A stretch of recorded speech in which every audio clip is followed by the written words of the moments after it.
గంగమ్మ ఆశీస్సులు తీసుకున్న కూటమి నాయకులు. కురిచేడు మండలం గంగదొనకొండ గ్రామంలో గంగమ్మ వారి తిరునాళ్ల సందర్భంగా గత రాత్రి ప్రత్యేక పూజలు చేసి అమ్మవారి ఆశీస్సులు తీసుకున్న దర్శి నియోజకవర్గ TDP incharge doctor Gottipati Lakshmi, doctor Kadiyala Lalit Sagar గార్ల దంపతులు మరియు జనసేన నాయకులు వరికోటి నాగరాజు పాల్గొని తిరునాళ్ల సందర్భంగా ఏర్పాటు చేసిన విద్యుత్ ప్రభలపై మాట్లాడుతూ కూటమి ప్రభుత్వం జరిగిన 10 నెలల్లో ఎన్నో అద్భుతమైన కార్యక్రమాలు చేపట్టి ప్రజల అభిమానాన్ని కూడగట్టుకొని భవిష్యత్తులో జనసేన కోసం కష్టపడిన వారికి తగిన గుర్తింపు ఉంటుందని నాగరాజు తెలిపారు.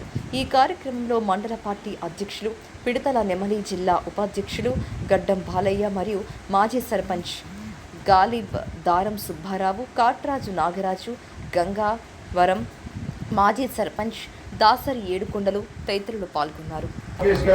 ధన్యవాదాలు తెలుపుతున్నాను. మీరందరి అభిమానం, ఆశీస్సులు మాకెప్పుడు ఇలానే ఉండాలని కోరుకుంటూ అందరికీ నమస్కారం.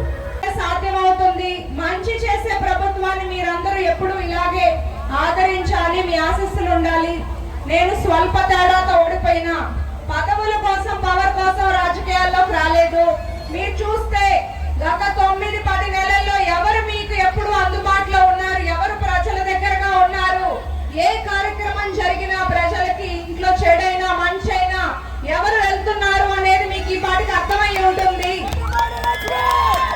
నేను నెక్స్ట్ 4 ఏళ్ళు కూడా ఇలానే కష్టపడతాను. ఓడిపోయిన చోట గెలవడమే నా లక్ష్యంగా పనిచేస్తాను. మీ అందరి ఆదరణ నాకు ఎప్పుడు ఉండాలి, అమ్మవారి ఆశీస్సులు అందరికీ ఉండాలి. ఇక్కడికి వచ్చిన అందరూ జాగ్రత్తగా ఇంటికి వెళ్ళండి. ధన్యవాదాలు.